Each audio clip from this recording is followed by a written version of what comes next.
Hello and welcome to blockleaders.io with me, Gillian Gossel. Today my guest is Rhiannon Fletcher, all the way in Thailand, but an American citizen originally. Good morning, Rhiannon. Good morning. How are you? I'm good. Now, I went through your CV, a very impressive CV, up to an MBA, and you've done many, many things. And the main thing you're doing is you're a writer, a teacher and writer, and you're writing everything from blockchain to BDSM. Mm-hmm. So let's start off with the boring stuff first. The BDSM. Oh, no, sorry, the blockchain. So tell me, how did you get into writing, and what do you think, what do you enjoy about writing about blockchain projects? Well, I was really super lucky to have the opportunity in December 2017, right before that that last bull run hit. I took my first writing assignments and got part of the pay in crypto, and did a couple of articles. They did really well, and they offered me a full-time position, half cash, half cryptocurrency. And I started writing for this company, and within like 4 or 5 months, actually had even raised enough money for complete total body reconstruction surgery, because I also lost 190 pounds or 90 kilos right before I got into the blockchain stuff. So I even did my own hashtag, body by crypto. Oh, you are amazing. You didn't even mention that before. That's a secret I didn't realize. So what is 100 pounds? Is that a lot? Is that like, were you very 45 large? kilos. Were you very large? I was very large. I was 167 kilos at my heaviest. That's large. Yeah. How tall are you? 1.77. So I'm an Amazon. So is that about 5 foot something? I'm 5'11". Okay, taller than me. So you look beautiful. You look gorgeous. Thank you have no wrinkles. Very fresh faced. And may I be very rude and ask what type of body reconstruction you had done, or is it? Yeah, absolutely. I had the loose skin removed from my arms, the loose skin removed from my stomach and back area in a full belt tummy tuck, full breast reconstruction and augmentation. I had 4 procedures done at one time. Wow. And are you very happy with your body now? Oh God, yes. They removed 2.2 kilos of loose skin. That is because you hear about that sometimes. I mean, I'm a woman, so I'm always losing weight, whatever. But you hear about, obviously, when you go from a very large size, the skin won't contract. It's too. Oh wow! So it's this thing you have to do. That is fantastic, and you do it all with your crypto. Yes. Body by crypto. That is amazing. Now, a question for you: how hard is it to maintain your weight now? Is it easy or hard? Do you? As long as I pay attention and am mindful, it's fine. I have to watch what I eat. I have to make sure I exercise regularly, and I have to make sure I get enough rest and don't drink too much alcohol. Yeah. As if I do too much of any of those things, then it creeps back. But 2.5 years, and I've kept it off. Wow, congratulations. After 25 years of obesity, yeah. Body by crypto. Oh, this is so exciting. Okay, so, and you're writing about blockchain. What are you writing about? Projects or people, or what are you doing? How it started was individual projects. I would take the white paper from a project and rewrite the 20-page technical paper into like a 1,500-word article for laymen so that they could make investment decisions.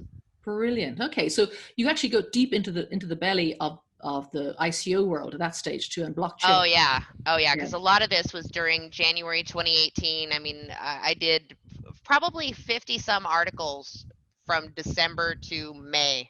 And tell me, are any of those the projects still going? Do you know? Oh, tons of them are still going. Oh wow, that's cool. Oh yeah, tons of them are still going. Our client was a huge exchange, KuCoin exchange. Oh. And some of the projects that I did were Electronium and Rebane, and see, yeah, there was quite. We did over. Gosh, the marketing firm that I work for did 91 marketing campaigns in the 18 months that we were contracted with KuCoin. Wow. Yeah. Did KuCoin suffer the hack there recently? I just heard that they did. Mm-hmm. Well, we won't talk about that for the moment. That's all over the news. So you were. That's a fantastic career history, and because also it kind of parallels mine a little bit, because I also discovered blockchain at the end of 2017. And I'd been an activist against the banks, and I changed the law and I ran for Europe, did sort of all this anti-bank stuff. And so when I met blockchain, it made sense to me. And then I started writing. And I started the same way as you, but writing for a publication, analyzing and doing reports on different projects. And I can't remember any of them actually. And you jump in at the beginning, and it's so confusing, such a new world. And I bet you the projects, and some of them were like amazing. And some of them were going, why are you putting it on the blockchain? And I remember I interviewed, I don't know if you've seen Bad Travis, not Bad Travis, Bad Crypto podcast with Travis and Joel. And I interviewed Joel recently, and he said, he interviewed one guy who was putting horses onto the blockchain, whatever, or horse saddles, whatever. And he said, why are you doing that? Why the blockchain? And he said, to raise money. So there's a lot of that going on, obviously. So that's really cool. So now, so you've done all that. You got deep into the belly of the beast. You're writing up all these different projects, and taking on full time, and obviously very successful. But now you're doing a different type of writing. This is where we get to the other B, and it's not blockchain, it's BDSM. So tell me a bit about your interest there. Okay, so I got into BDSM about 12 years ago when I left my ex-husband. 13-year marriage falls apart, and what do? You go try new things. Wow. And one of the things I tried happened to be BDSM. I was living in Hawaii at the time, and they had a somewhat robust community there for it. And I attended some parties and some fancy mansions. Was like, ooh, this is fun, and really kind of got into it. And it helped me. It was very therapeutic for me. I worked through a lot of issues, and I really am a strong believer that anybody that can explore themselves and explore their kinks can help themselves grow. Wow, that is I so identify with a lot of what you're saying. 16-year married, going out doing. I wrote erotica. I did it a little bit different, but so then tell me, you then started to. So tell me, how did you get onto the OnlyFans, which is where I saw you originally, just at the piece. So tell me about that progression. You started to write a book. Yeah. So in June, I began writing this how-to guide directed at beginners, the gentleman's guide to BDSM. Is I have these young men that want to experiment with BDSM because girls are asking for it, but they don't want to hurt anybody. So I embarked on this project to start a how-to guide and to see if there was a need for this. And now I've got a community of 100 people waiting to buy the book. It's growing by a couple of people a day, which is just amazing to me. And I've got both men and women that are curious. I've got ones that lean towards DOMs, ones that lean towards subs, and the community engagement has been so amazing that it's now sparked an entire idea for a book series, for coaching sessions. I've already started doing some coaching sessions with couples that have gone extremely well. I mean, there's a real need for this kind of literature and this kind of education out there. And you're a teacher too, so that feeds into that teaching education. What's interesting too as well, we were talking before we started recording, was that you were saying that there's a generation growing up with, again, the E.L. James 50 Shades, love it or hate it, it is hugely influential. Yeah. And they're growing up, so it's a whole different way of thinking about stuff. And of course, BDSM, there's a huge amount of trust required, and there's things that can go wrong, a lot more than can go wrong with your average missionary, sex, whatever. Yeah. And then if you end up, if one partner is tied up and things are going wrong, and it's just, it needs education, I think. Mm-hmm. Yes. And tell me first of all how you started to grow your audience on Tinder. Yes. On Tinder, very simply, I wrote on my little bio that I'm an aspiring author and that I am writing a book about BDSM. And if you are interested in exploring BDSM, to please contact me. Please swipe right. And admittedly, I changed my settings to young men. I changed my settings to 19 to 28 because I didn't want old geezers coming in and telling me they know what to do and this is the way it's always been and blah, blah, blah. I wanted my target audience. So, and the reception has been phenomenal. Wow. And you were saying that one young man approached you. Tell me that story. So I had this 19-year-old man, approach me, and he's hitting on me and he's doing it hard, and I'm 42, and I have to ask him, what are you doing? Is this a bet? Is this a dare? A bucket list? What's going on? And he's like, well, there's a reason. I've had girls as young as 16 tell me they want the Christian Grey experience. And I want to be able to give it to them. I want to be able to tie them up and do this BDSM thing, but without hurting them, because, you know, I like them. Can you help me?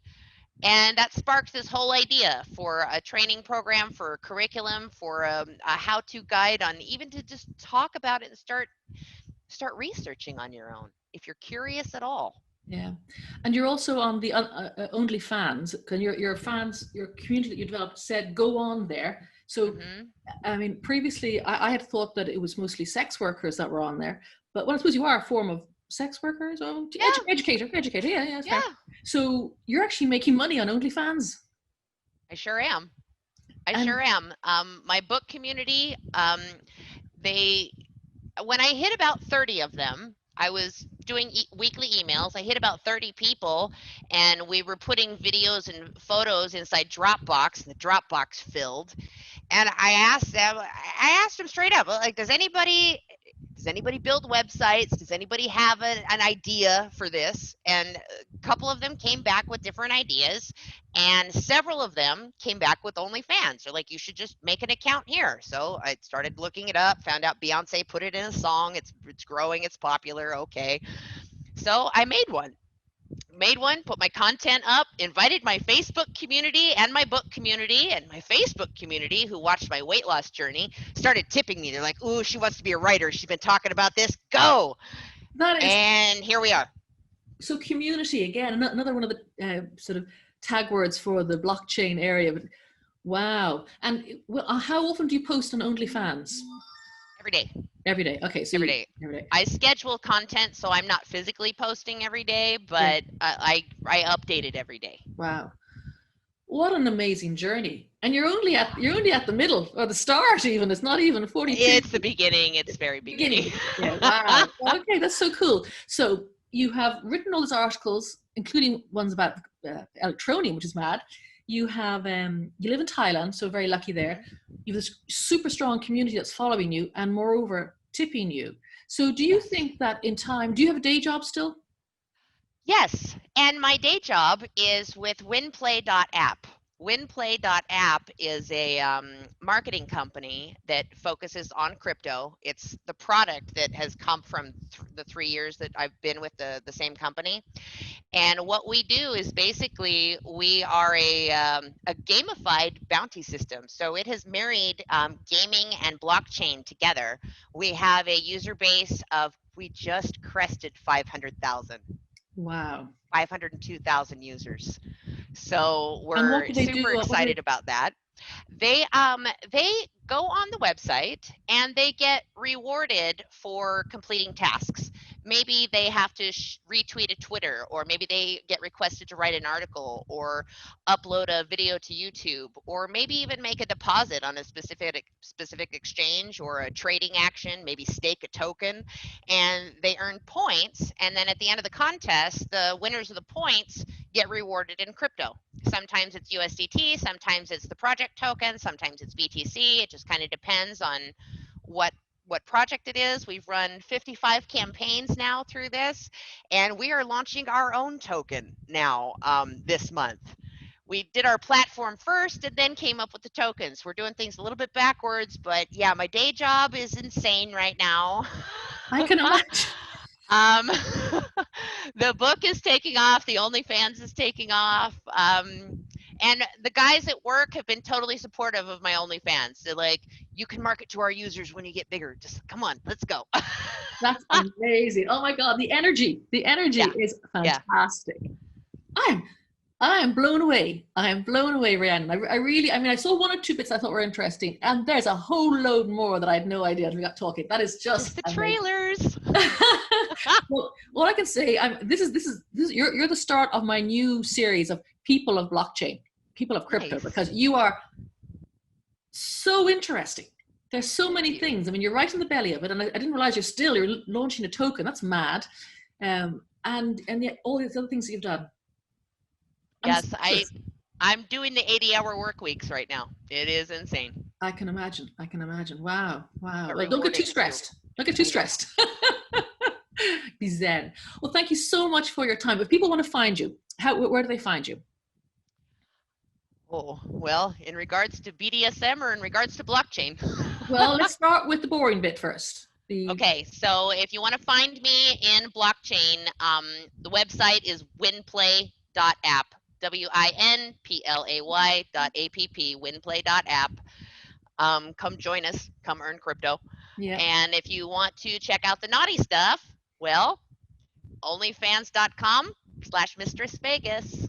Mistress Vegas, brilliant. Yes. Well, on that note, I'm going to say thank you so much for your time today. It's been an absolute pleasure. My pleasure.